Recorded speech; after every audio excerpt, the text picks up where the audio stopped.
இன்றைக்கி இஃப்தாருக்கு சிம்பிளாக பண்ணிவிட்டு நைட்டு இடியாப்பம் சுட்டுறலாம் அப்படின்னு எடுத்திருந்தேன். ஏன்னா இடியாப்பம் சுட்டு ரொம்ப நாள் ஆன மாதிரி இருந்துச்சு. ஆசிர் வந்து முட்டை வெள்ளை குருமா கேட்டிருந்தான். இங்கே வீட்டில் நம்ம செய்வோமா, எல்லாருக்குமே ரொம்ப பிடிக்கும். அந்த ரெசிபி தான் இந்த வீடியோவில் ஷேர் பண்ணியிருக்கேன். சாயந்தரம் ஒரு 5 மணிக்கிட்ட இருக்கும். பிள்ளை தூங்கிட்டு இருந்தானா அப்போவே ரெடி பண்ணிடலாம் அப்படின்னு சொல்லிட்டு மாவு குழச்சிட்டு இருந்தேன். எனக்கு என்னமோ சப்பாத்தி, ரொட்டி இதெல்லாம் விட இடியாப்பம் கொஞ்சம் ஈஸியாக தெரியும்.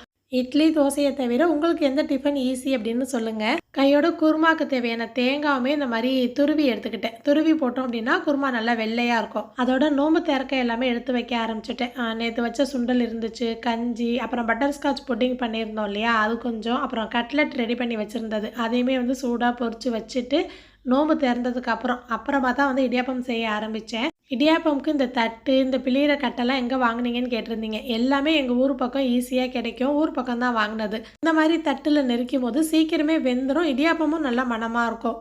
அதை ஒரு பக்கம் வச்சுட்டு குருமாக்கு 4 பச்சை மிளகா, 10 பாதாம், 10 முந்திரி, 1 டீஸ்பூன் கசகசா சேர்த்து ஃபஸ்ட்டு கொரப்பாக அரைச்சிட்டு அதுக்கு மேலே வந்து நம்ம துருவி வச்சுருந்தோம் இல்லையா, அரை முடி அளவுக்கு தேங்காய் துருவி இருந்தேன். அதையுமே சேர்த்து கொஞ்சமாக தண்ணி விட்டு அது கூட உப்பும் சேர்த்து நல்லா அரைச்சிட்டேன். நல்லா பேஸ்ட்டாக அரைச்சிடணும். இந்த பேஸ்ட்டு தான் இந்த குருமாக்கு டேஸ்ட்டே கொடுக்கும். பச்சை மிளகா காரம் தான் காரம் கொடுக்குமா, அதனால் உங்கள் காரத்துக்கு ஏற்ற மாதிரி சேர்த்துக்கோங்க. எந்த அளவு பேஸ்ட் அரைக்கிறீங்களோ அதை விட 2 பங்கு தண்ணி அதிகமாக சேர்த்து கரைச்சி தனியாக வச்சுட்டேன். இப்போ நான் யூஸ் பண்ண இடியாப்பம் உரல், இந்த மாதிரி மர ஜாமான்லாம் யூஸ் பண்ணுறோம் அப்படின்னா தண்ணியில் ரொம்ப நேரம் ஊறப்படக்கூடாது. ரொம்ப நேரம் ஊறிச்சு அப்படின்னா அது ஊறி வெடிக்க ஆரம்பிச்சிடும். அதை மட்டும் உடனே வாஷ் பண்ணி வச்சிடணும். இன்னொரு பக்கம் 2 வெங்காயம், 1 தக்காளி கட் பண்ணியிருக்கேன். கடாயில் எண்ணெய், வெங்காயம் சேர்த்துருக்கிற வெங்காயம் பாதியாக ஆகிற வரைக்கும் இந்த மாதிரி வதங்கினதுக்கப்புறம் 1/2 டீஸ்பூன் இஞ்சி பூண்டு பேஸ்ட்டு சேர்த்து அதையுமே வதக்கியாச்சு. தக்காளி சேர்த்துட்டு அதுவுமே நல்லா வெந்து மசிஞ்சு வந்ததுக்கு அப்புறம் தான் மசாலா சேர்க்கணும். மசாலா வந்து மிளகாய்த்தூள், ஜீரகத்தூள், கரம் மசாலா, வெள்ளை மிளகுத்தூள். குருமா வெள்ளையாக இருக்கும் மெயின். இல்லைன்னா நம்ம யூஸ் பண்ணுற கருப்பு மிளகுத்தூளும் சேர்க்கலாம், கொஞ்சம் கலராக இருக்கும்.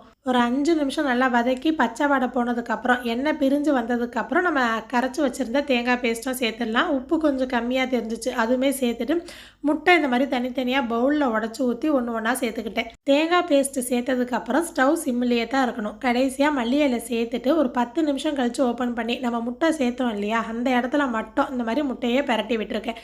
வேணும்னா முட்டையை கொத்தி விட்டு அந்த மாதிரி கூட செய்யலாம். அதுக்கப்புறம் ஒரு 5 நிமிஷம் ஸ்டவ்லேயே வச்சு இறக்கிட்டா முட்டையே நல்லா வெந்துடும். தேங்காய் மட்டும் திருவி வச்சுருந்தா ரொம்ப சீக்கிரமே ரெடி பண்ணிடலாம். அவ்வளோதான், முட்டை வெள்ளை குருமா ரெடி.